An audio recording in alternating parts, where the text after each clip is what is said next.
Hello mga loves! Ako pala si Ann, isang nanay na may 4 na anak. Ngayon ang gagawin ko mga loves, magluluto ako ng ulam para makakain na yung mga junakis ko.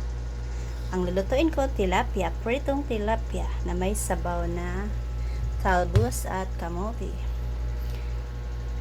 Yan, kayo ba mga loves? Kumakain ba kayo mga tilapia? Sarap yan. Masarap yan sa kagaya kong mahirap. Char. Yahoo!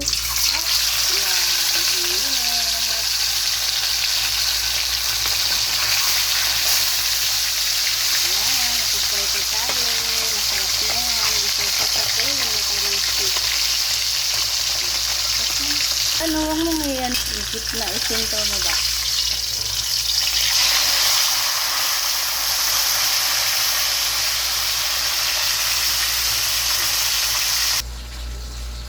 Magsasabaw ako guys. Magsasabaw ako mga loves.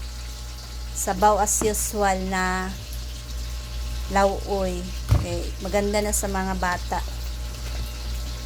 Ayan. Maganda yan sa mga bata yung madagdagan yung dugo. Lalo na sa mga mapuputla.